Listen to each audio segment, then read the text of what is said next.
உலகெங்கும் வாழும் அன்பு நெஞ்சங்களுக்கு வணக்கம். மீண்டும் நெஞ்சு பொறுக்குதலே நிகழ்ச்சியில் உங்களோடு இணைவதில் மகிழ்ச்சி. எப்பொழுதுமே சமூகத்திற்கு பயன்படுகின்ற வகையிலே ஒரு தலைப்பினை எடுத்துக்கொண்டு நாம் விவாதித்து கொண்டிருக்கின்றோம். பெண்களுக்கான முக்கிய பிரச்சனையான பணிபுரியும் இடங்களில் அவர்களுக்கு பாதுகாப்பு இருக்கிறதா இல்லையா என்பதை குறித்து நாம் விவாதிக்க இருக்கின்றோம். எந்த சமூகத்தில் பெண்கள் உயர்வாக மதிக்கப்படுகிறார்களோ அந்த சமூகம்தான் வளரும் நாடுகளினுடைய பட்டியலில் வளர்ந்த நாடுகளாக அறிவிக்கப்படும் என்று ஒரு அறிஞர் சொன்னார். அப்போது இந்த பெண்களுக்கு பணியிடங்களில் என்ன மாதிரியான பாதுகாப்புகள் இருக்கிறது, குறிப்பாக இந்தியாவில் இருக்கிறது, அதுவும் கிராமப்புற பெண்களுக்கு எத்தகைய பாதுகாப்புகள் இருக்கிறது என்பது ஒரு மிகப்பெரிய கேள்விக்குறியாகவே இருக்கிறது. அப்படி பணிபுரியும் பெண்களுடைய புள்ளி விவரங்களை ஒரு சர்வதேச அளவில் இட்டிருக்கிறார்கள். 2050 கூட 47% பெண்கள் தான் பணிகளுக்கு செல்வார்கள்.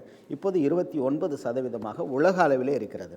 அப்போது 29% மட்டும் இருக்கக்கூடிய அளவிற்கு பெண்கள் ஏன் பணிகளுக்கு செல்வதற்கு அஞ்சுகிறார்கள் என்று சொன்னால், அவர்கள் அஞ்சவில்லை. பணியிடங்களில் அவர்கள் இருக்கக்கூடிய பாதுகாப்பின்மை தான்.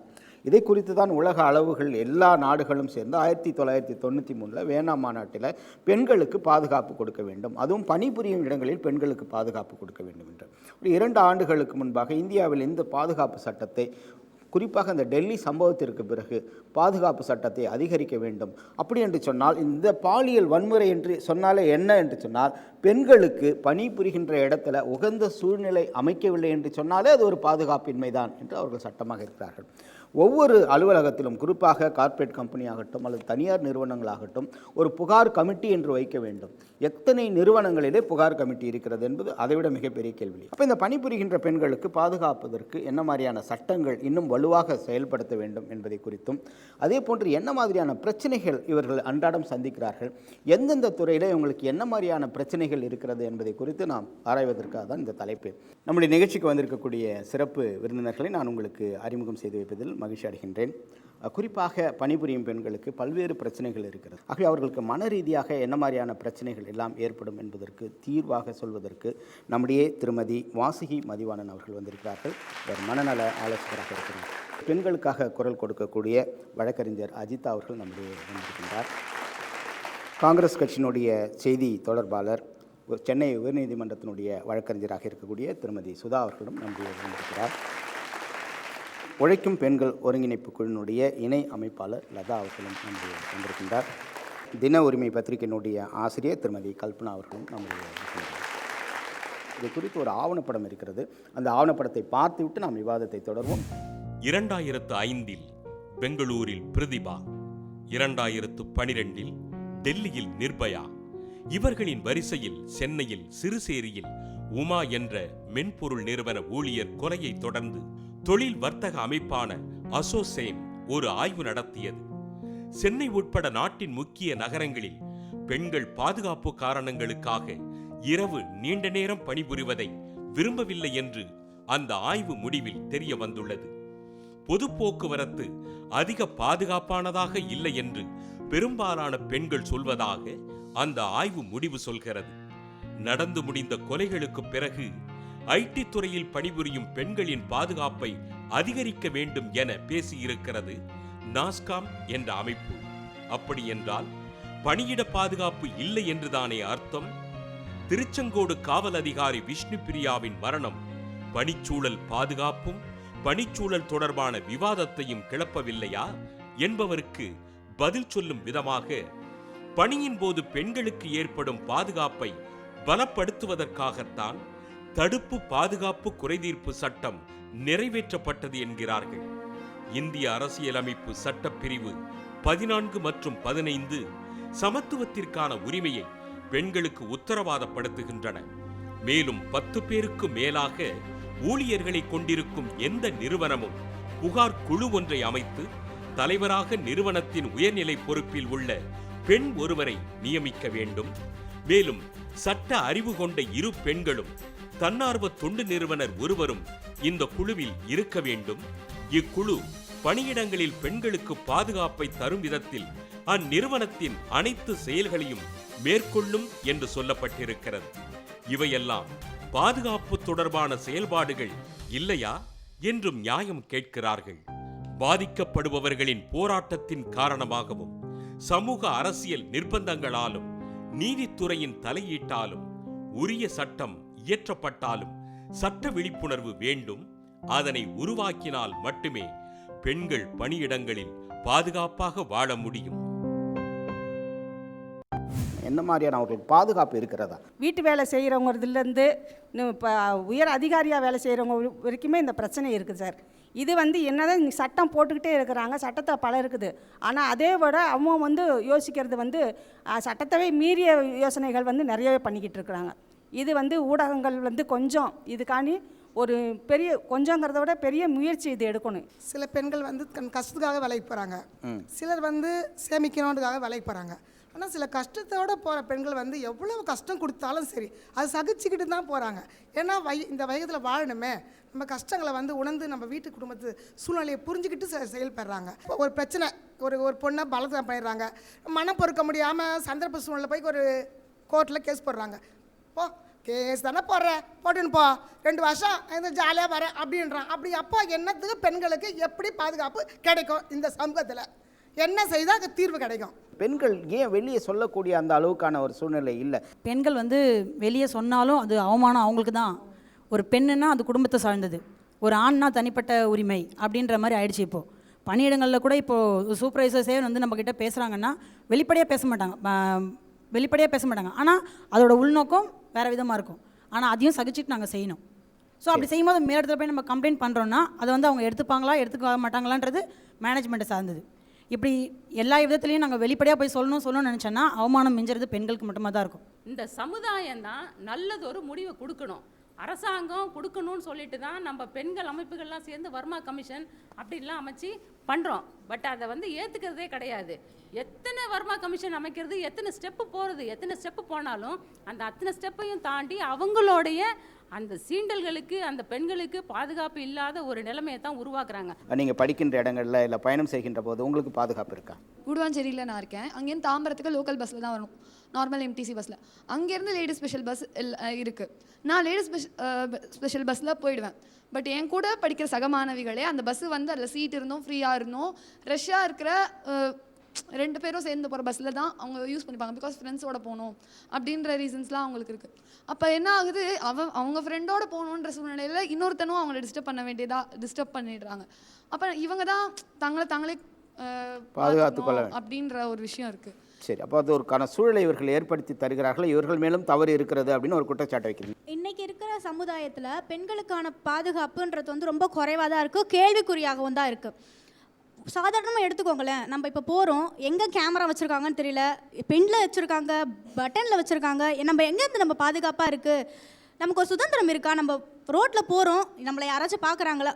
நம்மளை சுற்றி நம்ம ஒரு பாதுகாப்பு கூரையை போட்டுக்கிட்டு எங்கேயோ திரும்பாமல் நம்ம பாட்டுன்னு நேராக தான் போகணும் அப்படிங்கிற ஒரு சூழ்நிலையில் தான் இருக்குது. நமக்கு என்றைக்கு ஒரு பெண்ணுக்கு சுதந்திரம் கிடைக்குதோ, அதாவது எந்த பிரச்சனையும் இல்லை, நான் சுதந்திரமாக ரோட்டை நடக்கிறேன் அப்படின்ற என்றைக்கு நடக்குதோ அன்றைக்கி தான் அந்த பெண்களுக்கு பாதுகாப்பு இருக்குது அப்படின்னு சொல்ல முடியும். நான் சென்னையில் ரொம்ப சென்டரில் இருக்கிற ஒரு மத்திய அரசு அலுவலகத்தில் ஒரு உயர் அதிகாரியாக பணிபுரிகிறேன். எங்கள் அலுவலகத்தில் நிறையவே பெண்கள் வேலை பார்க்குறாங்க. மேலாக பார்த்தாக்கா ரொம்ப டீசெண்டான எந்த விதமான அங்கே பாதிப்பும் இல்லாத மாதிரி இருக்கும். அவர் சொல்கிற மாதிரி இருக்குது ஆனால் இல்லை அப்படிங்கிற மாதிரியான சூழல் இருக்குது. ஏன்னா நாங்கள் ஒரு தொழிற்சங்கத்திலேருந்து பெண்கள் கூட பழகும்பொழுது நிறைய கேசஸ் எங்களுக்கு வரும். அந்த பெண்கள் அதுவும் தனியாக பயமாக இருக்கிறவங்க அப்படின்னா அவங்கக்கிட்ட நடந்துக்கிற விதமே வேறு, தைரியமான எங்களை மாதிரி ஆட்கள்கிட்ட நடந்துக்கிற விதமே வேறு அப்படிங்கிற மாதிரியான மனப்போக்கெல்லாம் நிறைய இருக்குது. நல்லா படித்தவங்க நல்ல அதிகாரிகளாக இருந்தால் கூட ஒரு சில பேர், எல்லாரையும் சொல்ல மாட்டாங்க, எங்களை எங்கள் பெண்களை பெண்கள் நீங்களும் சமமானவர்கள், உங்களுக்கு உரிமை இருக்குது, பயப்படாதீங்கன்னு எங்களுக்கு சொல்லி எங்களை வளர்த்தவங்களும் அதே ஆண்கள் தான். ஆனால் நிறைய பேர், கொஞ்சம் பேர் ஒரு 10% அந்த மாதிரி ஆட்கள் உள்ளே இருக்கிறாங்க பெண்கள். ஆனால் அது ரொம்ப வெளியில் எங்கள் லெவல் வரைக்கும் வரதுக்கு கொஞ்சம் லேட் ஆகிடுது. நிறைய விஷயங்களில் பார்த்திங்கன்னா எங்கள் லெவல் வரைக்கும் அவங்க விஷயத்தை கொண்டு வரதுக்கு தயங்கிடுறாங்க.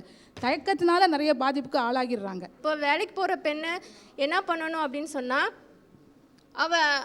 மற்றவங்க தொந்தரவு கொடுக்கும்போது அவளோட கருத்தை தைரியமாக பேசணும், அவளுடைய நடவடிக்கை போல்டாக வச்சுக்கணும். அவள் பொது இடங்களில் தன்னோட பயத்தை வெளிக்காட்டக்கூடாது. அதுதான் மோஸ்ட்டாக அவங்க யூஸ் பண்ணுறது பயத்தை. தப்பு பண்ணுற 90% ஆண்களுடைய பலம் என்னன்னா, நம்ம வாயை திறக்க மாட்டோம் அப்படிங்கிறது தான்.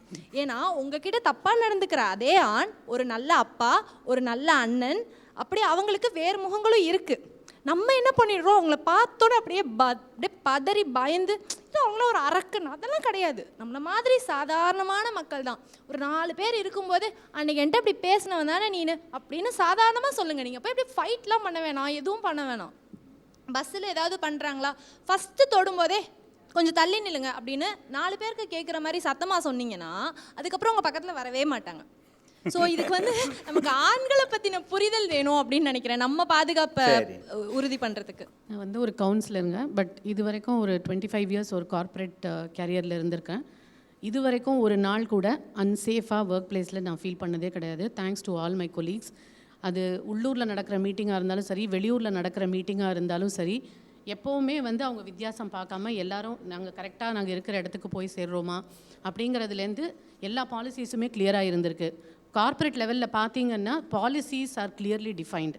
கிரீவன்ஸ் ரிட்ரஸல் கமிட்டியாக இருக்கட்டும், செக்ஷுவல் ஹராஸ்மெண்ட் கமிட்டியாக இருக்கட்டும், எல்லா பாலிசிஸுமே கிளியராக இருக்குது. அதை வந்து டவுன் த லேன் கரெக்டாக இம்ப்ளிமெண்ட் பண்ணுறாங்களா? அப்படி கமிட்டி இருந்து பெண்கள் வந்து அதுக்கு லீடராக இருந்து கூட பாதிக்கப்பட்டவங்க அதை வந்து குரல் கொடுத்து பேசுகிறாங்களா? நிறைய பேர் ஐயோ இது சொன்னால் நம்ம அசிங்கம், நம்ம பேர் கெட்டு போயிடும், நம்ம அப்ரைசலில் ரேட்டிங் போயிடும், நம்ம ஏன் வாய் திறக்கணும் அப்படின்னு நினைக்கிறாங்களே தவிர அதை வந்து பேசி அதற்கான நடவடிக்கை எடுத்து இதெல்லாம் இங்கே இடம் இல்லை அப்படிங்கிற மாதிரி வந்து ஒரு அலுவலகத்தில் கிளியராக டிஃபைன் பண்ணிட்டாங்கனாலே இது மாதிரி கண்டிப்பாக நடக்காது. சிசிடிவி இருக்குது, ஆனால் அந்த நேரத்தில் ஒர்க் ஆகாது. நம்ம போய் கம்ப்ளைண்ட் பண்ணுற அன்னைக்கு ஒர்க் ஆகாது. உயர் அதிகாரி மேலே கம்ப்ளைண்ட் பண்ணுறோன்னு வச்சுக்கோங்க, அவங்க எந்த விதத்தில் அந்த கமிட்டியிலே இருப்பாங்க, செக்ஸுவல் ஹராஸ்மெண்ட் கமிட்டியிலே இருப்பாங்க. எப்படி எடுத்துக்குவாங்க? கீழே இருக்க வந்து ஒர்க்கர்ஸை வந்து போய் சொல்கிறாங்க, சாதாரண ஸ்டாஃபு போய் சொல்கிறாங்கன்னா அவங்க வந்து அந்த கமிட்டியிலே இருந்துட்டு எப்படி நமக்கு ஃபேவராக வந்து நடந்துக்குவாங்க? ஸோ சிசிடிவி கேமரா வச்சுருக்கிறது வந்து எதுக்காக வச்சுருக்கோம், அதை யார் டெய்லி ரிவைண்ட் பண்ணி பார்க்குறாங்க? ஒரு சேஃப்டி டீம்னு ஒன்று, ஒரு ஹெச்ஆர் டீமுங்கிறத தாண்டி ஒரு சேஃப்டி டீமில் ஒரு கவுன்சிலரோ இல்லாட்டா ஒரு சேஃப்டி ஆஃபீஸரோ இருந்து அதை அவங்க டெய்லி ரிவைண்ட் பண்ணி பார்த்தாக்கா இன்னும் கொஞ்சம் பெட்டராக இருக்கும். அதே மாதிரி பப்ளிக் பிளேசஸில் சிசிடிவி கேமரா வச்சாலும் அந்த சேஃப்டி டீம் டெய்லி மார்னிங் அந்த சர்வீஸ் கரெக்டாக ஒர்க் பண்ணுறதா இல்லையான்னு ரெகுலராக செக் பண்ணிட்டு இருந்தா அவங்க சொன்ன மாதிரி சிசிடிவி அன்றைக்கி தேதியில் சிசிடிவி ஒர்க் பண்ணல அப்படிங்கிற அந்த ப்ராப்ளம்ஸ் வராமல் இருக்கும். உமன்ஸ் பஸ் வந்து அதில் காலியாக இருந்தாலுமே சில உமன்ஸ் வந்து அதில் ஏறாமல் பசங்களோட சேர்ந்து போகிற பஸ்ஸில் வந்து போகிறாங்க அப்படின்றாங்க. நிறைய உமன்ஸோட மைண்ட் செட் இந்த மாதிரி இருக்குது. ஃபர்ஸ்ட் ஆஃப் ஆல் நான் என்ன சொல்கிறேன்னா, நிறைய உமன்ஸோட மைண்ட் செட் வந்து சேஞ்ச் பண்ணிக்கணும். அவங்க வந்து போல்டாகவும் கான்ஃபிடென்ஸாகவும் இருந்தனா செல்ஃப் செக்யூரிட்டியோட ஒரு பெரிய செக்யூரிட்டி வேறு எதுவுமே இல்லை. உங்களுடைய ஆடைகளில் வந்து நீங்கள் சரியாக இருந்தீங்கன்னா மற்றவங்களுடைய கண்களே அவங்க மேலே படக்கூடாது அப்படின்னா இந்த கருத்துக்கான மாட்டுக்கருத்து அது வந்து ஏற்றுக்க முடியாது. வேலைக்கு போகிறதே நம்ம வந்துட்டு குடும்ப கஷ்டத்துக்காக தான். அவன் என்ன பண்ணான், அடுத்த நாள் வந்து சஸ்பெண்ட் பண்ணுறான், வெளியில் நிற்க வச்சிடுறான். எப்படி வந்துட்டு அவங்க வந்து தைரியமாக புகார் கமிட்டி வந்துட்டு அங்கே புகார் பெட்டியில் போடுவாங்க, எழுதி சொல்லுங்கள், நம்ம அடுத்த கம்பெனிக்கும் நம்ம பக்கத்தில் இருக்கிற கம்பெனிக்கும் போக முடியாது. இவன் உடனே ஃபோன் பண்ணி அடுத்த மேனேஜ்மெண்ட்டுக்கும் இவங்க வராங்கன்ற தகவலை முன்கூட்டியே சொல்லிடுறாங்க. நான்லாம் அனுபவப்பட்டிருக்கோங்க. ஒன்றுத்துலேயும் இந்த கம்பெனிலேருந்து அடுத்த கம்பெனிக்கு போகும்போது அங்கே வேலை கிடைக்காது. நம்ம ஒரு 10 பெண்கள் பாதிக்கப்படுறாங்கன்ட்டு நம்ம முன்னாடி நின்னா கூட அடுத்த கம்பெனியில் நமக்கு வேலை கிடையாது. இன்னைக்கு இருக்க சூழ்நிலை அதுதான். நான் வந்து என் கணவனால் ஆசிட் ஊட்டப்பட்டேன். என் கணவன் ஓகே கிடையாது, 1ஆம் நம்பர் பச்சை பொறுக்கி. அந்த தைரியமாக நான் நீதிமன்றத்துக்கு போனேன். 15 வருஷம் இன்ன வரைக்கும் எனக்கு நீதி கிடைக்கலங்க. என்ன நடந்துச்சு சொல்லுங்க. உங்க முகத்துல நான் ஆரம்பத்துல இருந்து பார்ப்பேன். என்ன பாதிப்பு ஏற்பட்டுச்சு? என்ன பாதிப்புன்னா, நான் வேலைக்கு போயிட்டு வந்தேன். கணவன் சரியில்லாத கணவர். நான் வந்து விட்டுட்டு அம்மா வீட்டுக்கு வந்துட்டேன். 2 வருஷம் அம்மா வீட்டில் இருக்கேன். குழந்தைகளை படிக்க வைக்கணும், அவங்கள குடும்பத்தை காப்பாற்றணும், அவங்களுக்கு வாழ்க்கை கொடுக்கணுமே. அப்போ நான் இருக்கேன், எனக்கு தெரிஞ்ச தொழில் தான். அப்போ ஒரு இடத்துல கம்பெனியில் எக்ஸ்போர்ட் கம்பெனிக்கு வேலைக்கு போகிறேன். 2 வருஷம் விட்டுட்டு எல்லாமே இழந்துட்டு ரோட்டில் வந்து நிற்கிறேன். அல்லாட நான் 3 பிள்ளைகளை வச்சுட்டு போய் நிற்க முடியாது. ஸோ நான் வரவே முடியாதுன்னு சொல்லிவிட்டு ஸ்டேஷனில் முதற்கொண்டு எழுதி கொடுத்துட்றேன். எழுதி கொடுத்துட்டு வேலைக்கு போயிட்டு வரேன். இவன் ரோட்டில் நிற்கிறனால எப்படியாவது எதாவது பண்ணணும்னு சொல்லிட்டு வந்துட்டு இருக்கும்போது என்ன பண்ணிட்டேன், பின்னாடி வந்து ஒளிஞ்சிருந்து என்னோட முடி நீட்டமாக இருக்கும், பிடிச்சி தலையோட ஊற்றி விட்டார் ஆசிட். அதான் மேடம், நீங்கள் இந்த பெண்களுடைய அமைப்பு வைத்திருக்கின்ற போது உண்மையாகவே இந்த பணியிடங்களில் பெண்களுக்கு பாதுகாப்பு இருக்கிறதுன்னு நினைக்கிறேன், இல்லை நினைக்கிறீங்க? நிச்சயமாக பாதுகாப்பு இல்லைன்னு தான் நம்ம வந்து சொல்லணும். பணியிட பாதுகாப்பு என்பது வெறும் பாலியல் வன்கொடுமை அல்லது வன்முறை சம்மந்தப்பட்டது மட்டும் இல்லை. ஒரு பணியிடம் அப்படின்னாலே ஒரு பொண்ணு வந்து நிம்மதியாக, ஒரு பெண் தொழிலாளியோ பெண் ஊழியரோ நிம்மதியாக வந்து வேலை செஞ்சுட்டு போகக்கூடிய, ஒரு 8 மணி நேரம் அந்த அமைப்புக்குள்ளேருந்து வேலை செய்கிறாங்கன்னா ஒரு நிம்மதியான பணி செய்வதற்கான சூழலை உருவாக்க வேண்டும்னு ILO கன்வென்ஷனே வந்து இருக்குது. அதற்கான சட்டங்களும் நிறைய வந்து இருக்குது. இப்போ குறிப்பாக உணவு அருந்தக்கூடிய இடம் இருக்கணும் பெண்களுக்கு. அதே மாதிரி வந்து அவங்க சொன்ன மாதிரி குழந்தை காப்பகம் என்பது இருக்கணும். அப்போ தான் நிம்மதியாக வேலை செய்ய முடியும் அவங்களால. ரெஸ்ட் ரூம் என்பது ரொம்ப அவசியமான ஒரு தேவை, அது இருக்கணும். அது இல்லாமல் டாய்லெட் வசதி. இன்றைக்கி நீங்கள் அரசு அலுவலகங்களே பார்த்திங்கன்னா பல அரசு அலுவலகங்களில் டாய்லெட் வசதி என்பதே கிடையாது. இதனால் ஏராளமான பெண்கள் மீதான வன்முறை சம்பவங்கள் என்பது நடந்திருக்குது. இப்போ கூட நீங்கள் அரசு அமைத்திருக்கக்கூடிய நலவாரியங்கள், அமைப்பு சாரா நலவாரிய அலுவலகங்களில் டாய்லெட் வசதி வேண்டும் என்று நாங்கள் கோரிக்கை வச்சுருக்கோம். ஏன்னா ஏராளமான பெண் தொழிலாளி அங்கே வராங்க. இப்போ அது ஒரு பாதுகாப்பு இல்லாத சூழல் தான் அங்கே உருவாகுது. நீங்கள் ஈரோட்டில் ஒரு கருவூலத்துறையில் வேலை செய்த ஒரு பெண் ஊழியர், அவங்க அலுவலகத்திலேருந்து கிட்டத்தட்ட ஒரு 500 மீட்டர் தள்ளி தான் டாய்லெட்டுக்கு போகணும். அப்படி போகக்கூடிய சமயத்தில் அவங்க பாலியல் வன்முறைக்கு உள்ளாக்கப்பட்டு இறந்து போனாங்க. இது ஒரு தமிழ்நாடு முழுவதும் மிகப்பெரிய பிரச்சனையாக மாறிச்சு. பெண்கள் தைரியமாக இந்த பிரச்சனையை வெளியில் சொல்ல வரணும், வரதில்லை. வராததுக்கு காரணம் என்னன்னு சொன்னால் இந்த சமூகத்தினுடைய அமைப்பு. ஒழுக்கம் என்பது இந்த சமூகத்தில் பெண்களுக்கு மட்டும்தான் சொல்லப்படுது. இப்போ கூட வேலை செய்கிற சக பெண்ணூழியரே இந்த விஷயத்தை வெளியே சொன்னால் ஒரு சரியான முறையில் இது பெண்ணுக்கு எதிராக இழைக்கப்படக்கூடிய கொடுமை என்று பார்க்கறது இல்லை. பல அலுவலக வழக்குகள் வரும். சில பேர் ஃபோன் பண்ணுவாங்க, மேடம் எனக்கு இது மாதிரி பிரச்சனை இருக்குது, ஆனால் நான் நேராக வரமாட்டேன், நான் யாருன்றது வெளியே தெரியக்கூடாது. பாதிக்கப்பட்ட ஊழியர் வெளியே தெரியக்கூடாதுன்னு சொன்னதுக்கப்புறம் இந்த பிரச்சனையை எப்படி நாம் வெளியே எடுக்க முடியும்? இப்போ பாதிக்கப்பட்டால் இந்த பிரச்சனை வருகிறது என்று சொன்னால் இது பெண்களுக்கு எதிரான கொடுமை என்ற உணர்வை இந்த சமூகம் அனைத்து பெண்களுக்கும் உருவாக்க வேண்டும். குறிப்பாக குடும்பத்தில் உள்ளவங்க. யாருக்கு அதிகமாக இது நடக்கும்னு பார்த்தீங்கன்னா தனிப்பெண்களுக்கு. கணவன் வெளியூரில் வேலையில் இருப்பார், அல்லது கணவனால் கைவிடப்பட்ட பெண்களாக இருப்பாங்க, டிவோர்ஸ் ஆன பெண்களாக இருப்பாங்க, அல்லது திருமணமே ஆகாத பெண்களாக இருப்பாங்க. இவர்களுக்குத்தான் இது அதிகமாக. ஏன்னா வீட்டில் இருந்து யாரும் கேட்க மாட்டாங்க, சப்போர்ட்டுக்கு ஆள் வரமாட்டாங்க. அப்போ இந்த பெண்களை நாம் என்ன செய்தாலும் கேட்பதற்கு ஆள் இல்லை என்ற நிலை வரக்கூடிய பெண்களை பார்த்து தான் இந்த மாதிரி கொடுமைகள் என்பது அதிகமாக நடக்கும். அப்போ இந்த பிரச்சனைகள் வரும்பொழுது தைரியமாக பெண்கள் வெளியே சொல்லணுன்றது ஒன்று. இன்னொன்று, அரசினுடைய அந்த சட்டம் இருக்குது பாருங்கள், நீங்கள் சொன்னீங்க 2013 சட்டம் என்பது அநேகமாக சட்டமாகத்தான் இருக்குது. இது அரசு அலுவலகங்களில் கூட அந்த புகார் கமிட்டி என்பது அமைக்கிறது இல்லை. அப்படியே அமைத்தாலும் கூட 3 மாதத்துக்கு ஒரு முறை ரிப்போர்ட் கொடுக்கணும். அந்த கமிட்டி கூடுறது கிடையாது. அப்படியே அந்த கமிட்டி கூடினாலும் என்ன விவாதிப்பாங்கன்னு தெரியாது. இப்போ நானே ஒரு அரசு கமிட்டியில் இருக்கேன், என்னை போட்டதோடு சரி, இது வரைக்கும் அந்த கமிட்டி கூடவே இல்லை. கேட்டால் புகார் எதுவுமே வரல மேடம் அப்படின்றாங்க. அந்த ஆஃபீஸில் அந்த பெண்களுக்கான பாதுகாப்பு 100% உத்தரவாதப்படுத்தப்பட்டு விட்டதுன்னு நம்ம நினைக்கலாமா? நிச்சயமாக இல்லை. பிரச்சனை இருக்கும். ஆனால் அந்த சட்டத்திலேயே ஒரு முக்கியமான ஷரத்து என்ன இருக்குன்னு சொன்னால் ஒரு கிளாஸ் இருக்குது. புகாரை நிரூபிக்க தவறினால் யார் புகார் கொடுத்தாங்களோ அவங்க மேலே நடவடிக்கை எடுக்கலாம் என்ற ஒரு ஷரத்து இருக்கும் பொழுது எப்படி ஒரு பெண் புகார் கொடுக்க தைரியமாக முன்னுக்கு வருவாங்க? புகார் உண்மை இல்லை என்று சொன்னால் அதை நீங்கள் தள்ளுபடி பண்ணிட்டு போகலாமே. இப்போ இது இருந்ததுன்னு சொன்னால் எப்படி புகார் கொடுக்க நிரூபிக்கணும் என்ற வார்த்தை ஒரு மிக கஷ்டமான ஒரு விஷயம். ஆமாம், இந்த மாதிரி ஒரு சென்சிட்டிவான விஷயத்தில் எப்படி நிரூபிக்க முடியும்? சாட்சியை வச்சுக்கிட்டா ஒரு ஆள் தப்பு பண்ணுவா? யாரும் சாட்சி எடுத்து தப்பு பண்ண மாட்டாங்க. அப்போ இதை எப்படி நிரூபிப்பது என்ற கேள்வியும் என்பது வருகிறது. 2013 அந்த சட்டத்திலே ஒரு சட்ட திருத்தம் வேண்டும் என்பது ரொம்ப அழுத்தமாக நீங்கள் சொல்லியிருக்கீங்க. கல்பனா மேடம், நீங்கள் ஒரு பத்திரிகையினுடைய ஆசிரியராக இருக்கீங்க. அப்போ இந்த பணியிடங்கள் பெண்களுக்கு பாதுகாப்பை உறுதி செய்வதற்கு என்ன பண்ணணும்? பெண் என்றாலே ஒரு காட்சி பொருள், ஒரு வியாபார பொருளாக இன்றைக்கி மாறிட்டு வருது. எந்த விஷயத்தில் எடுத்துக்கிட்டீங்களாலும் அவங்க பெண்ணை மையப்படுத்தி ஒரு பனியன் விளம்பரம் போடுறவன்லேருந்து செக்லேட் சாப்பிட்ற வரைக்கும் பெண் அவன் செக்லேட் சாப்பிட்டோம்னா அப்படியே அவங்க மயங்கி போய் அவனை கட்டி பிடிச்சிட்டு ஒரு 10 பெண்கள், ஒரு ஆண் ஒரு செக்லேட் சாப்பிட்ட உடனே 10 பெண்கள் அவங்க பின்னாடி ஓடுறாங்க மயங்கி போய். அந்த மாதிரி ஃபஸ்ட்டு பெண்ணை காட்சி பொருளாக அவங்கள ஒரு இழிவாக காட்டுறதை ஒவ்வொரு விஷயத்துலையும் தடுக்கணும். மெயின் விஷயம் என்னுடைய கருத்து அதான். இரண்டாவதாக என்னென்னு பார்த்தீங்கன்னா, ஜான்சி ராணி வாழ்ந்த காலத்தில் தான் இன்றைக்கி நம்ம எல்லாமே இருக்கிறோம். ஒரு ஜான்சி ராணி வந்ததுனால அத்தனை பெண்களும் வீர பெண்களாக இருப்பாங்கன்றது நம்மளால் கண்டிப்பாக சொல்லவே முடியாது. உடைன்ற ஒரு விஷயமும் மற்ற கலாச்சாரமும் நம்ம பார்க்குற பார்வையில் இருக்குது. உடை பெண்களுக்கு கண்டிப்பாக அடக்கம் உடக்கம் தேவைதான். ஆனால் எந்த காலகட்டத்தில் எல்லாமே அதனால் வருன்ற ஒரு விஷயம் இப்போ சொல்ல முடியாது. என்னோட ஒரே ஒரு விஷயம் என்னென்னு கேட்டிங்கன்னா, பெண்கள் விழிப்புணர்வோடு சில விஷயங்கள் வெளியே வரும்போது அவங்க பாதிக்கிறாங்க, அவங்க குடும்பம் அந்த பெண் தைரியமாக பேசிடலாம். இன்றைக்கி அந்த என்னை கையை பிடிச்சி இழுத்தான் அப்படின்னு சொல்லி அந்த பெண் தைரியமாக பேசுகிற பட்சத்தில், ஆனால் அவங்க குடும்பம் இருக்குது பார்த்தீங்களா, அந்த பெண்ணுக்கு அண்ணன் தம்பி தங்கச்சி அப்படி இருக்கும்போது உன்னை கையை பிடிச்சி இழுத்தானே 4 பேர் என்னை கேவலமாக பேசுகிறாங்க, நீ அந்த மாதிரி சொல்லும்போது ஒரு பெண் சமுதாயத்தில் வெளியே வரும்போது குடும்பத்துலேயும் அவங்களுக்கு பிரச்சனைகள் இருக்குது, அவமானங்கள் சந்திக்கிற விஷயம், அந்த மாதிரி அந்த பெண் தனிப்படுத்தப்படுறா. ஒரு பெண் பாதிக்கப்படும் போது தானே உங்களுக்கு அடுத்தடுத்து ஐயோ அந்த பெண்ணுக்கு இதை பாதிப்பு வந்துச்சு நம்ம போய் சொன்னோம்னா முடிஞ்சு போச்சு சொல்லி. ஒரு சின்ன விஷயம் சார், பாதுகாப்பு என்பது எதுக்கு நம்மளுக்கு தராங்க? பிரச்சனையில் இருக்க போய் தானே பாதுகாப்பு. ஒரு காவல்துறையிலேயே ஒரு தைரியமான ஒரு உயர் அதிகாரிக்கு நம்ம போய் இதை வெளில சொன்னால் பாதுகாப்பு இல்லைன்னு சொல்லும் பொழுது மற்ற அடிப்படையான ஒரு சாதாரண பெண்களுக்கு எங்கேருந்து பாதுகாப்பு இருக்கும்? அந்த மாதிரி விஷயம் வரணும்னா பெண் விழிப்புணர்வு கண்டிப்பாக தேவை. 75% விழிப்புணர்வு வந்துட்டாங்க.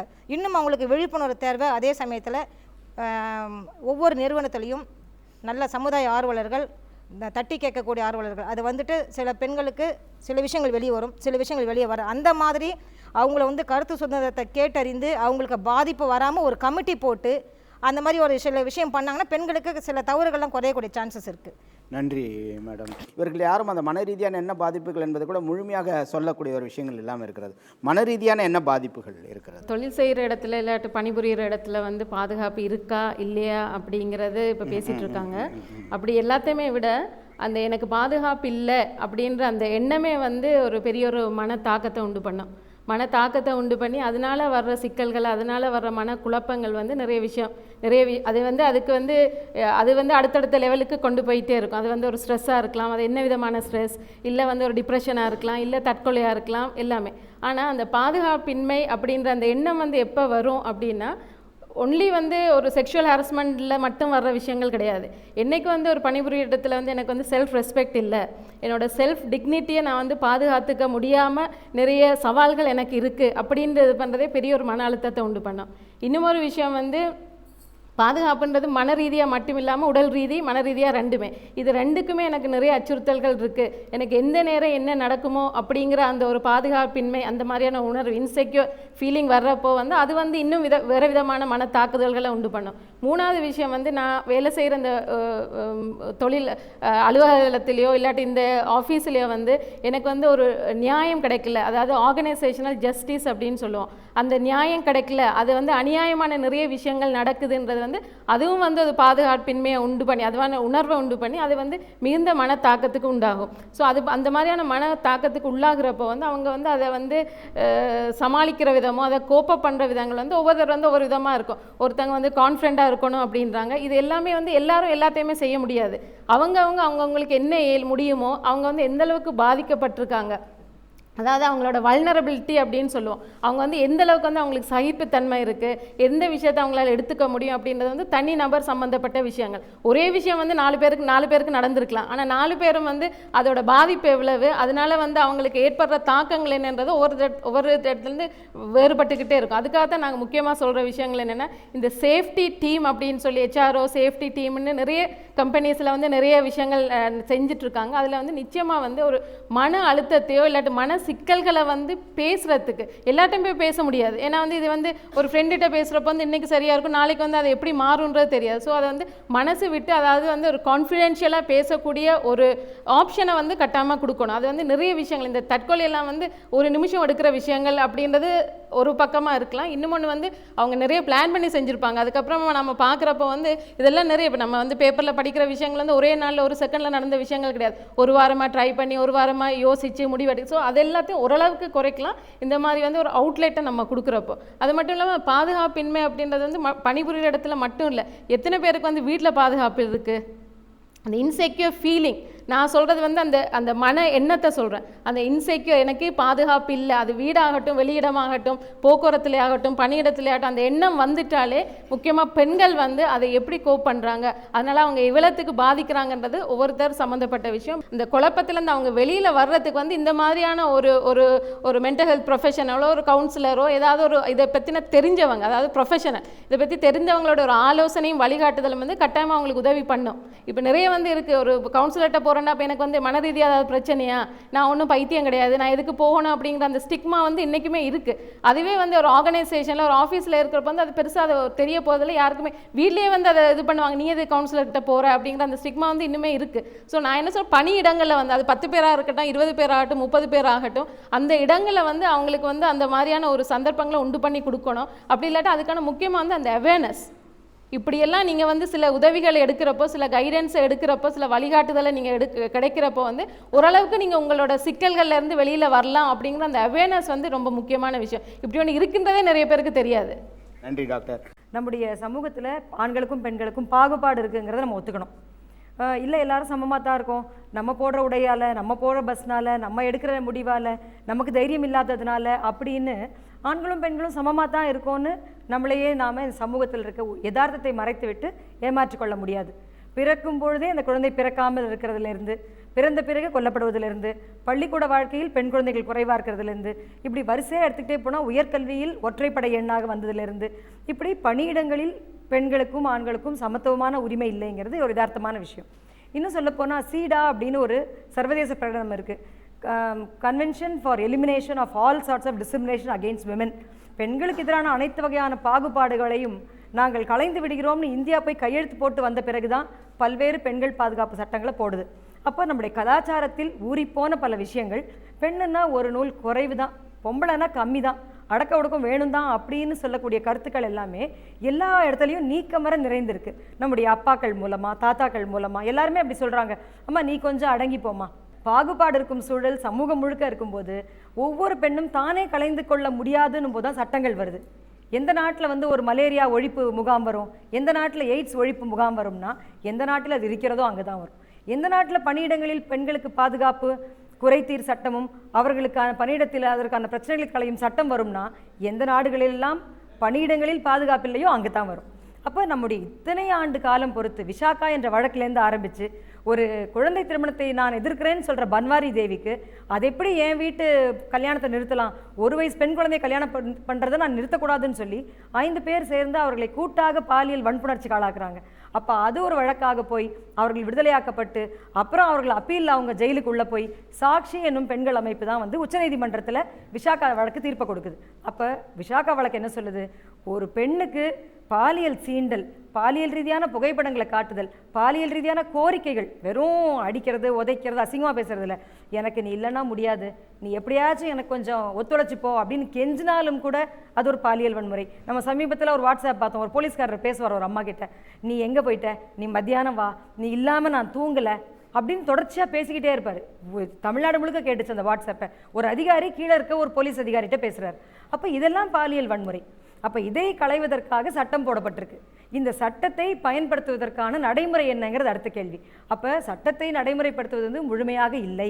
நம்ம மாநிலத்தில் ஒரு பெண்கள் ஆணையம் ஒன்று இருக்குது. அந்த ஆணையம் என்ன கேட்கல, அம்மா எல்லா அலுவலகத்துலேயும் நீங்கள் அந்த கமிட்டி வச்சுருக்கீங்களா, கமிட்டி 3 மாதத்துக்கு முறை கூடுதா, கமிட்டியில் பிரச்சனை வந்தால் மட்டும் இல்லை, இப்போ தோழர்கள் சொன்னது போல் கமிட்டி எப்போ கூடணும்னு சொன்னால் விழிப்புணர்வு ஏற்படுத்துறதுக்கு கூடணும், அதிகாரிகளுக்கு பயிற்சி தரணும், அங்கே இருக்கும் ஆண் பெண் ஊழியர்களுக்கு பயிற்சி தரணும், எல்லாரும் பார்க்கும் இடங்களில் ஒரு பெரிய பெயர் பலகை போடணும், இங்கு பாலியல் வன்முறை கடுமையாக எதிர்க்கப்படுகிறது, 0 டாலரன்ஸ், நாங்கள் துளி கூட ஏற்றுக்கொள்ள மாட்டோம். இப்படி கருத்துருவாக்கம் செய்ய வேண்டிய அவசியத்தில் 2016 நம்ம இருக்கோம். சட்டம் வந்தாலும் கூட நடைமுறைக்கு இன்னும் வரல. இப்போ பாலியல் வன்முறைங்கிறது பல வடிவங்கள். பெண்களுக்கு சாதகமான சூழலோ எதிர்ப்பான சூழலை உருவாக்குவதோ, அவர்களுடைய பணி உயர்வுக்கு தடையாக இருப்பதோ, பணி உயர்வு தராமல் இருப்பதோ, பணி உயர்வு தருவதோ, இதெல்லாம் பாலியல் ரீதியான உன்னுடைய செய்கைகளுக்காக நான் செய்வேன் அப்படின்னா அது ஒரு பாலியல் வன்முறை. ஒரு வாயே திறக்காம கண்ணு மூக்கு வாயை வச்சு ஒரு ஆக்ஷன்லாம் பண்ணுறதோ, இல்லை அந்த பெண் இப்படி தாண்டி போகும்போது ஒரு பாட்டு போடுறது, என் பிட்டு படம் நீ என் பிட்டு படம்னு ஒரு பாட்டு போடுறாங்கன்னு வைங்க, அது ஒரு அநாகரீகம், அது ஒரு பாலியல் வன்முறை. ஒரு பெண் ஒரு ரெஸ்ட் ரூமுக்குள்ளே போகும்போது அசிங்கமான படங்களும் அதில் 2 வார்த்தைகளும் இருக்குன்னா அதை பார்க்க நேரிடும் போது மனசில் ஐயோ இப்படி அசிங்கமாக இருக்கே அப்படின்னு ஒரு அச்சத்தை உருவாக்கும் நிலைமையும் ஒரு பாலியல் வன்முறை. இப்போ பாலியல் வன்முறைக்கான விளக்கம் என்பது ஒரு அச்சத்தை ஏற்படுத்துவதிலிருந்து ஒரு எதிர்ப்பான சூழலை, நமக்கு உகந்ததாக இல்லாத ஒரு பணிச்சூழலை உருவாக்குது. அப்போ சட்டத்தின் முன் நாம் சமம் இல்லை, பணியிடங்களில் நம்ம சமமா இல்லை. பெண்களுக்கு தைரியமாக இதை வெளியே சொல்ல வேண்டும் என்ற எண்ணம் இருக்கிறது. ஆனாலும் இந்த குடும்ப சூழ்நிலையை அவர்கள் பார்க்குறாங்க, அடுத்து அவங்க என்ன நினச்சிப்பாங்க, ஆனால் எல்லாருக்குமே வெளியே சொல்ல வேண்டும் என்று இருக்கிறது. அப்போ சட்டத்தின் முன்பு இதை கொண்டு வருவதற்கு பெண்கள் எப்படி தைரியமாக வெளியே வர வேண்டும், அதற்கான வாய்ப்புகள் என்ன? நான் ஒரு மனித பிறவி, எனக்கு சுயமரியாதை இருக்கிறது, எனக்கு எல்லா உரிமைகளும் இருக்கிறது, என்னை சீண்டுபவனை நான் கேள்வி கேட்பேன் அப்படிங்கிற ஒரு தெளிவு, ஒரு உரிமையை நாம் எடுத்துக்கொள்ள வேண்டும். நான் உதாரணத்துக்கு சொல்லணும்னு சொன்னால், நான் பள்ளிக்கூடத்திலிருந்து கல்லூரி முடிக்கிற வரைக்கும் ரொம்ப சாதாரணமாக ரொம்ப பெரிய கராத்தையெல்லாம் கற்றுக்காம இருந்தாலும் 8 பேரை அடிச்சிருக்கேன் பஸ்ஸில். அடித்த பிறகு தான் தெரியும் நான் அடிச்சிருக்கேனே. ஆனால் அந்த அச்சத்தை உருவாக்குனுச்சு. அவங்க கேட்டது மாதிரி அப்படி பண்ண முடியுமான்னு சொன்னால், அந்த 8 நிகழ்ச்சிகள்லையும் அடுத்த நாள் இறங்கி ஓடி போகிறவங்களா இருக்கிறாங்களே தவிர, ஒருவேளை பாதிப்பு மூஞ்சில் ஆசிட் அடிச்சிருந்தா என்னங்கிற ஒரு கேள்வி இருக்குது.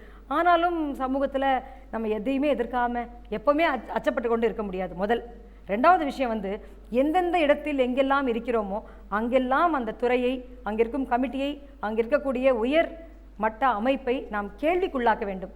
எந்த போராட்டமும் இல்லாமல் மாற்றமே வராது.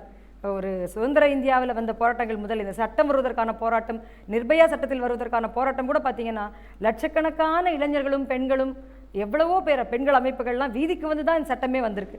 அப்போ போராடாமல் எதுவுமே இல்லை. இப்போ நம்ம இருக்கும்பொழுது முதல் விஷயம் நம்முடைய உரிமை மற்றவர்களுக்கு சமமானது. நான் என்னுடைய உரிமைக்காக நான் கேள்வி கேட்பேனுங்க. ரெண்டாவது விஷயம் பள்ளி கல்லூரி நாம் எங்கே வேலை செய்தாலும் பணியிடங்களில் கேள்வி கேட்பது. நமக்கு சிறப்பான அடுத்து இதற்காக வேலை செய்யும் பெண்கள் இயக்கங்களை தொடர்பு கொள்வது.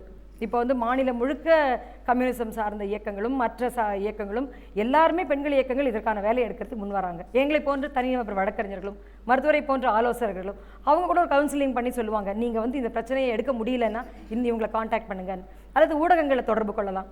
அப்படி தான் நம்ம வந்து பண்ண வேண்டியிருக்கும். சரி, நன்றி அஜிதா மேடம். சுதா மேடம், துறை சார்ந்த இடங்களில் பாலியல் வன்முறைகள் நடந்து கொண்டே இருக்கிறது. அப்போ அதை எதிர்த்து எப்படி பெண்கள் குரல் கொடுப்பது, என்ன மாதிரியான பாதுகாப்பு ஏற்பாடுகளை அவர்கள் செய்து கொள்ள வேண்டும்? உங்கள் தலைப்பே நீங்கள் போடுறது பெண்களுக்கு பணியிடங்களில் பாதுகாப்பு இருக்கிறதா இல்லையா, பெண்களுக்கு வீடுகளிலும் பணியிடங்களிலும் பாதுகாப்பு இருக்கிறதா இல்லையா என்பது போட்டிருந்தால் பொருத்தமாக இருந்திருக்கும் என்று நினைக்கிறேன். ஏனென்றால் பாதுகாப்பு இல்லை என்பது அந்த குழந்தை தாயின் வயிற்றில் இருக்கும் போதே ஆரம்பிக்கிறது. கள்ளிப்பால் கொடுத்து பெண் குழந்தையாக இருந்தால் கொல்லுகின்ற சூழ்நிலை இன்றைக்கு மறைந்திருக்குது என்றாலும் அதை பெருமையாக சொல்லிக் கொள்ளுகின்ற சூழ்நிலை இன்றைக்கு இல்லை. ஒன்று.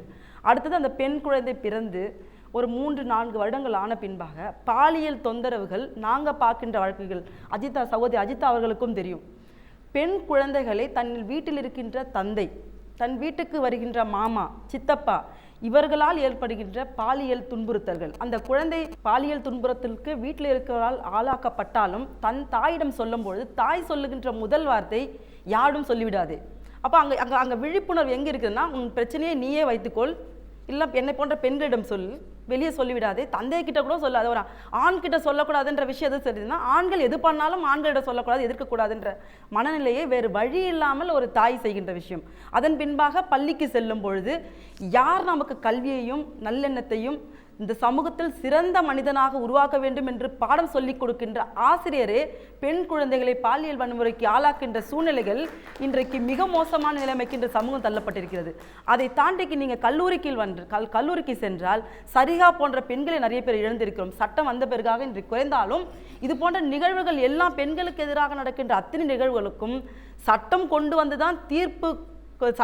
பிறகுதான் தீர்வு என்றால், நாங்கள் இங்கே சமமாகவும் பாதுகாப்பாகவும் குறைந்தபட்ச கண்ணியத்தோடு வாழ்வதற்கு சட்டங்கள் மட்டும்தான் தீர்வா என்பது ஒரு கேள்விக்குறியாக இருக்கின்றது. அதை தாண்டி அந்த பெண் திருமணமாகி சென்றால் குடும்ப வன்முறை தடுப்பு சட்டம் எது கொண்டு வரப்பட்டது? குடும்பங்களில் வன்முறை இருக்கின்றது.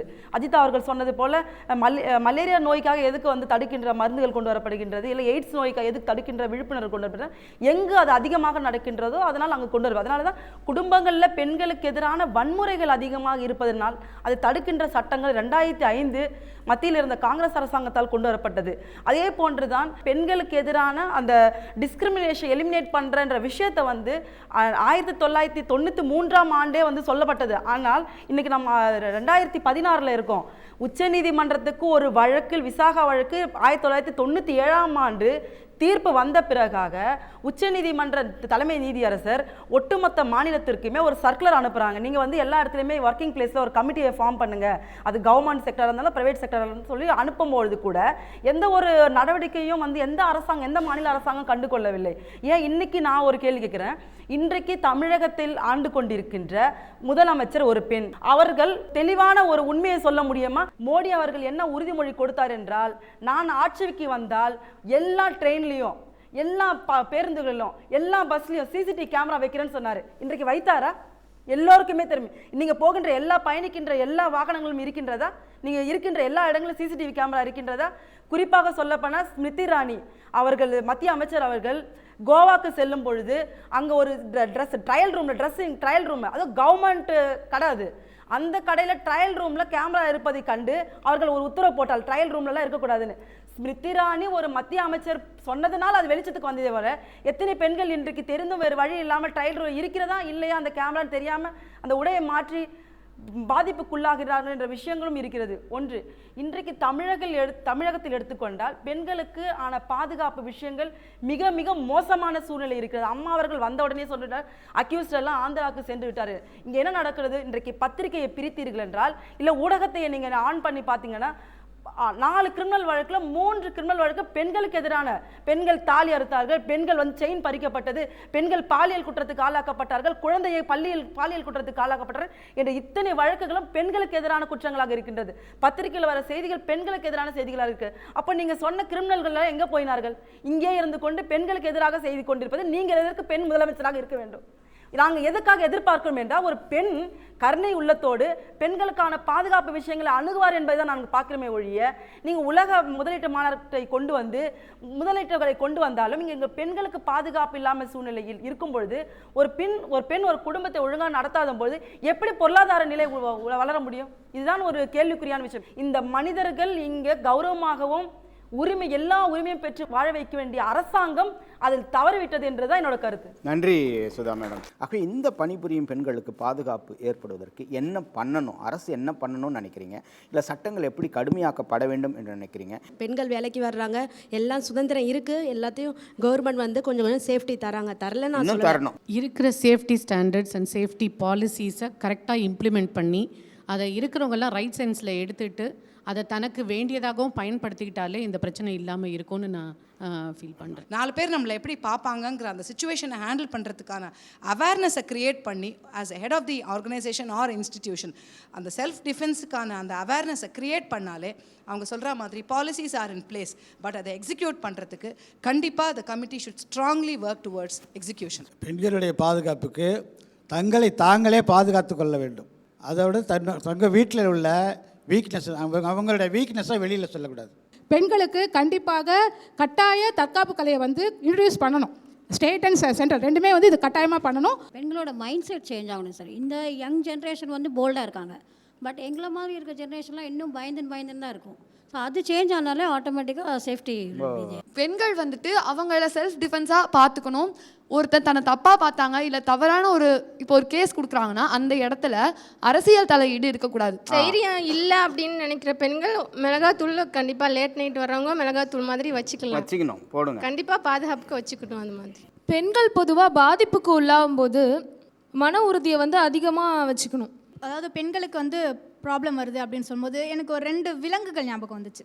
ஒன்று நரி மாதிரி தந்திரமாக யோசிக்கணும், மான் மாதிரி தப்பிச்சு போயிடணும். அந்த மாதிரி. ஏன்னா பெண்களுக்கு எப்பயுமே தலைக்கு மேலே ஒரு மறைக்கப்பட்ட கண்ணாடி இருந்துக்கிட்டே தான் இருக்கும். இந்த மாதிரி இருந்து வச்சுக்கோங்களேன், கண்டிப்பாக மான் மாதிரியும் ஒரு நரி மாதிரியும் இருந்து வச்சுக்கோங்களேன், உடச்சிட்டு போயிட்டே இருக்கலாம். பெண்களுக்கு பாதுகாப்புக்கு ஒரு சட்டம் வேணுங்க. இப்போ இன்றைய காலகட்டத்தில் பெண்களுக்கு ஒரு சட்டம் வேணும். முதல் பார்த்தீங்கன்னா நம்மளுடைய 30% மட்டும்தான் இன்னைக்கு கவர்மெண்ட் அண்ட் நான் கவர்மெண்ட்டில் இந்த கம்ப்ளைண்ட் கமிட்டின்றது கேர்ள்ஸ் ஃபார்மும் வந்துருக்கு.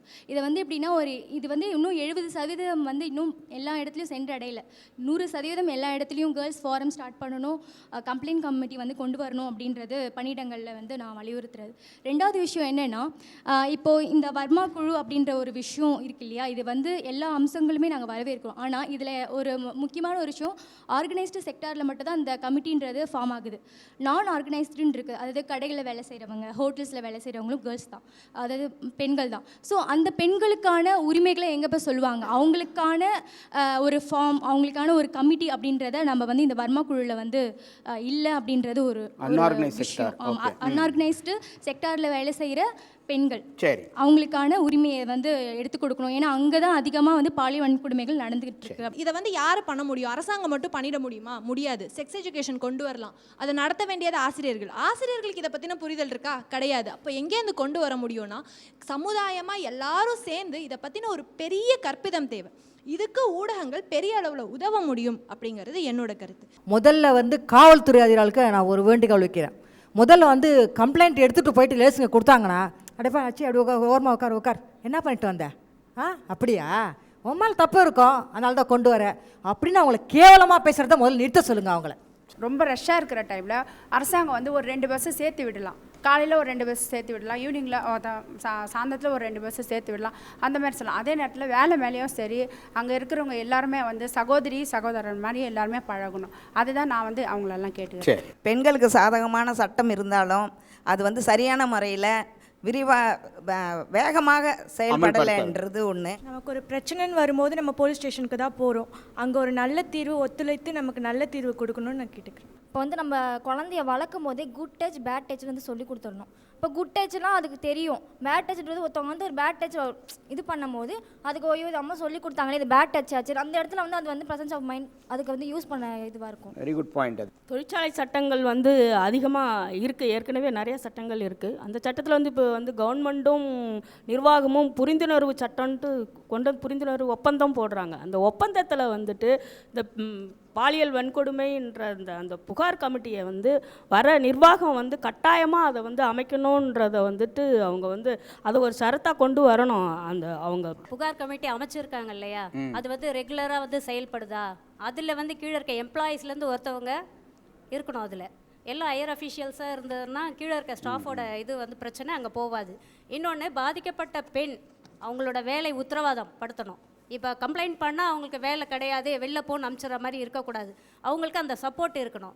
இன்னொன்று அந்த சட்டத்தில் விசாகா சட்டத்தில் வந்து ப்ரூவ் பண்ணோம் எப்படி வந்து பாலியல் வன்முறை நடந்ததுன்றதை அரசாங்கம் திருத்தம் கொண்டு வரணும். இந்த 3 வந்து கம்பல்சரியாக இருக்கணும். ஸோ இந்த லா அமெண்ட்மெண்ட் கண்டிப்பாக இருக்கணும். கல்பனா மேடம், இந்த பணியிடங்களுக்கு பெண்களுக்கு பாதுகாப்பை உறுதி செய்ய வேண்டும் என்று சொன்னால் அரசு என்ன பண்ணணும், சட்டம் எப்படி கடுமையாக்கப்பட வேண்டும்? முதலாக அதிகார துஷ்பிரயோகம் இருக்கக்கூடாது சார். எல்லா இடத்துலையும் கரு என்னன்னு பார்த்தீங்கன்னா மேலிடங்களில் சொல்ல போகும்போது அவங்களுக்கு தைரியத்தை இழந்து சொல்கிற பட்சத்தில் அந்த இடத்துல அவங்களுக்கு நிலையான தீர்வு கிடைக்க மாட்டேங்குது. எல்லா இடத்துலையுமே இருக்குது, காவல்துறையிலையாக இருக்கட்டும் பொது இடங்களில் இருக்கட்டும் எல்லா இடத்துலையும் இந்த மாதிரியான விஷயங்கள் இருக்குது. அந்த மாதிரி ஒரு வழக்கு எடுத்துகிட்டு போகும்போதோ இல்லை ஒரு மேனேஜர்கிட்ட ஒரு பணியிடங்கள் பாதிக்கப்படுறவங்க எடுத்து சொல்லும்போது அந்த மேனேஜர் கரெக்டான அந்த விஷயத்தை அவங்களுக்கு வந்து அந்த பாதுகாப்பை கொடுக்கணும். சரி பார்த்துக்கலாம், மேலதிக ஒரு உடந்தையாக இருந்துட்டு இவங்க பார்த்துக்கலாம்னு சொல்லி விடுற பட்சத்தில் அந்த இடத்துல ஒரு பெண் சீரழியதான். அப்படி சீரழிய பட்சத்தில் இந்த பொண்ணுக்கே இந்த கதி நடந்தது, இவ வேலையை விட்டு தூக்கிட்டாங்க, அடுத்தது நமக்கு அந்த கதி தான் சொல்லிட்டு பாதி பெண்கள் தன்னுடைய உடைமைகளை வந்து வெளியில் சொல்கிறதே கிடையாது, தன்னுடைய உரிமைகளை அவங்க சொல்கிறது கிடையாது, பயப்படுறாங்க. பெண்களை ஆபாசமாக சித்தரிக்கக்கூடிய எல்லா விஷயத்தையும் தடை செய்ய வேண்டும். இது வந்து அரசாங்கம் மட்டும் இல்லை, பொதுமக்களும் விழிப்புணர்வோட, முக்கியமாக பெண்கள் நம்ம வந்து விழிப்புணர்வோட ஒட்டுமொத்தமாக சேர்ந்து இதுக்கு வந்து குரல் கொடுத்தோம்னால் நிச்சயமாக இந்த மாதிரி வன்முறையை கண்டிப்பாக தடுக்க முடியும் என்று இருக்காரு. அரசு துறை, நீதித்துறை, சமூகம், காவல்துறை இந்த 4 அமைப்புகளுக்கும் மிக முக்கியமான பொறுப்பு இருக்குது. யாதோ 1-2 பேர் மட்டும் இதை வந்து சரி பண்ண முடியாது. பெண்கள் குறித்த சமூக பார்வையில் ஒரு மிகப்பெரிய மாற்றம் என்பது தேவை. வளர்ப்பு பற்றியெல்லாம் சொன்னாங்க, அதிலெல்லாம் வந்து எனக்கு மிகப்பெரிய உடன்பாடு என்பது உண்டு. அந்த வளர்ப்பில் வந்து இருக்கணும். அதே மாதிரி பள்ளிக்கூடங்கள்லேருந்து பாலின சமத்துவ கல்வியை அரசாங்கம் கொண்டு வரணும். நான் சொல்கிறது பாலின சமத்துவ கல்வி. அது வந்து 6ஆம் வகுப்பிலிருந்து கொண்டு வந்தாங்கன்னு சொன்னால் ஒரு பெண்கள் மீதான அந்த மதிப்பு என்பது ஆண்களுக்கு ஆண் பெண் சமம் என்ற உணர்வு என்பது வரும். அதே மாதிரி புகார்கள் மேலே விரைந்த நடவடிக்கை என்பது எடுக்கணும். புகார் கமிட்டிகள் பல இடங்களில் இல்லை, ஒரு 10% வேணால் இருக்கலாம். புகார் கமிட்டி அமைக்காத நிறுவனங்கள் மீது கடுமையான நடவடிக்கையை அரசாங்கம் வந்து எடுக்கணும். எல்லா தனியார் நிறுவனங்கள், அரசு துறைகள் எல்லாவற்றிலும் புகார் கமிட்டிகள் வந்து உடனடியாக அமைப்பதற்கான நடவடிக்கையை மத்திய அரசு, தமிழக அரசு வந்து எடுக்கணும் அப்படின்றது. இன்னொன்று அன்ஆர்கனைஸ்டு, ஏன்னா ஆர்கனைஸ்டு ரொம்ப குறைவு, ஒரு 8% தான் ஆர்கனைஸ்டு இருக்காங்க. மீதி உள்ள 92% வந்து அன்ஆர்கனைஸ்டு ஒர்க்கர்ஸு. இப்போ இவர்களுக்கான புகார் கொடுப்பதற்கு இந்த சட்டத்திலேயே வந்து ஷரத்து என்பது இருக்குது.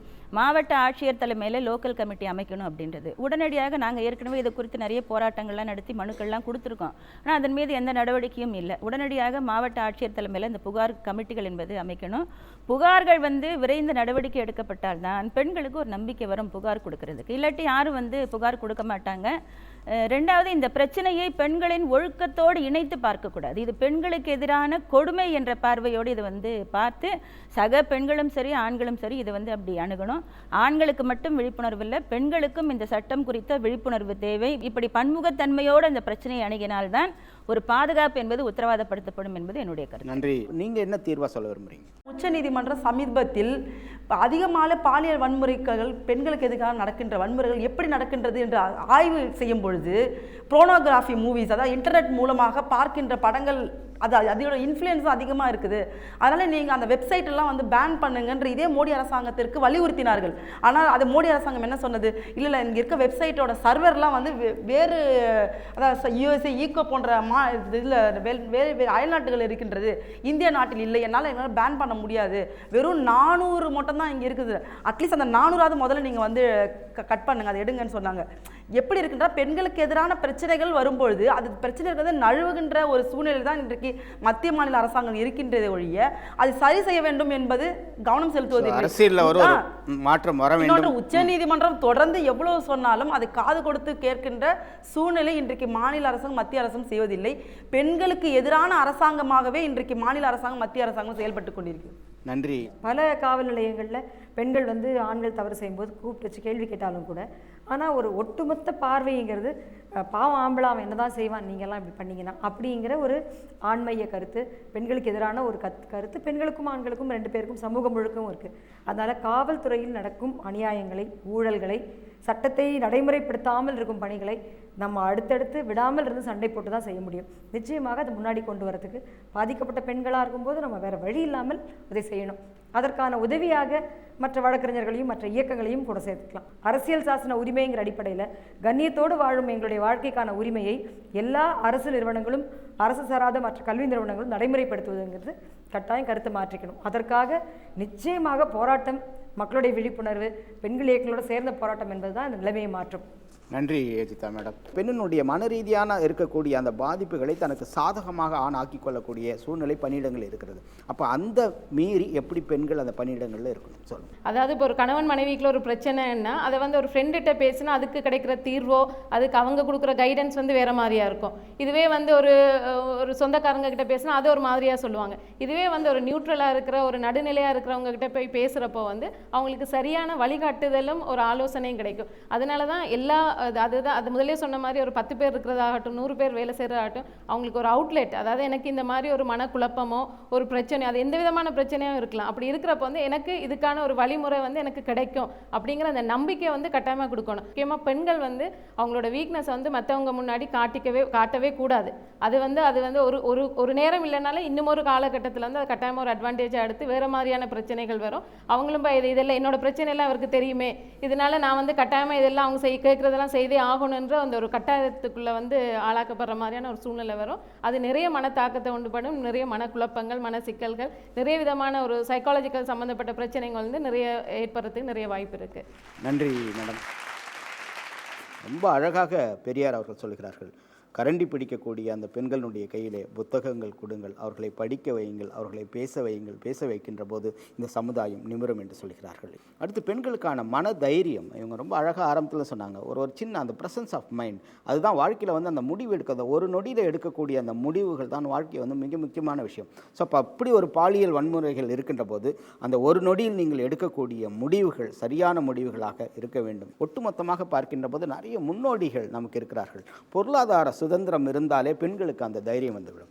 வங்காரி மாதா என்கின்ற ஒரு பெண்மணிக்கு நோபல் பரிசு கொடுத்திருக்கிறார்கள். ஒன்றுமேல் அவர் பண்ண விஷயங்கள் எல்லாம் மரங்களை நட்டார். அந்த மரங்கள்லேருந்து வரக்கூடிய விஷயங்கள் பெண்கள் தங்களுடைய வருமானத்திற்காக பயன்படுத்தி கொள்ளலாம் என்று தான் ஆப்பிரிக்கா காடுகள் முழுவதும் அதை செய்தார். இன்றைக்கு பெண்கள் உயர்ந்த நிலைக்கு வருவதற்கு, பொருளாதாரத்தில் பின்னிருந்து முன்வருவதற்கான ஒரு காரணத்துக்காக அவங்க கொடுத்தாங்க. ஸோ அது ஒரு பெண்மணியை நாம் உதாரணமாக எடுத்துக்கொள்ளலாம். மலாலா என்ற ஒரு பெண்மணி தன்னுடைய கல்வி தனக்கு மறுக்கப்பட்டதற்காக போராடி ஒரு பெண்ணால் ஜெயிக்க முடியும் என்பதை நிரூபித்திருக்கிறார்கள். போய் அந்த ஐநாவில் பேசும்போது சொல்ல, ஒரு பேனா, ஒரு ஆசிரியர், ஒரு எழுத்து இந்த சமூகத்தையே மாற்ற முடியும் என்று சொல்கிறார்.